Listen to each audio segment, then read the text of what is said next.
Nagbigay ang UP Cadet alumni ng care packages para sa mga sundalong nakadestino sa West Philippine Sea. Ito ay nagsilbing maagang pamasko, hindi lamang para sa mga sundalo kundi maging sa mga bata na nakatira sa Pag-asa Island. Ang kabuang detalye sa ulat ni Waywaya Macal.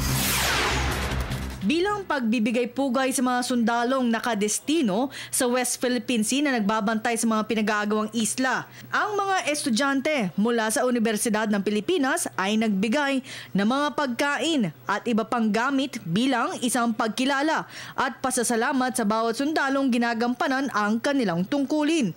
Ito ay isang maagang pamasko ng mga iskolar ng bayan para sa ating tagapagbantay ng ating mga teritoryo. Ng dalawang klaseng care package na kanilang binansagan ang ibinigay ng mga estudyante at alumni ng UP.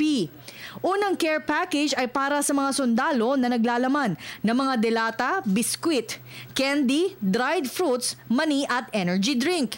Namigay pa sila ng paglilibangan ng mga sundalo gaya ng mga board games, mga gamit sa pangingisda, iba't ibang libro, cellphone loads at mga mensaheng naglalaman ng mga sulat para pasalamatan ng kanilang kabayanihan. Ang ikalawang care package ay para naman sa mga residente ng Pag-asa Island na mayroong gamit sa eskwela gaya ng lapis, libro at pagkain. Kaya naman lubos na nagpapasalamat ngayon si General Hernando Ireberi sa kanilang ipinakitang malasakit kahit sa simpleng paraan at mula pa sa mga iskolar ng bayan.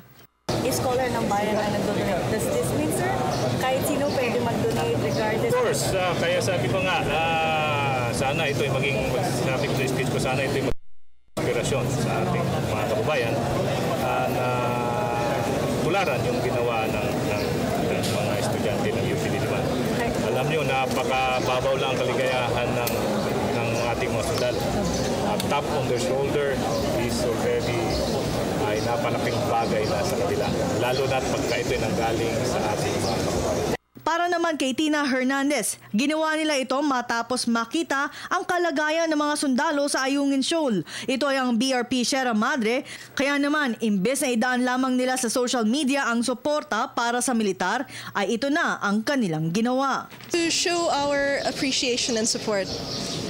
Because it's one thing when you're able to go up to someone in person and say, "Sir, thank you for your service." But it's another when they're out there for so many months. And we also included things like, say, phone cards so they'd be able to call home special occasions.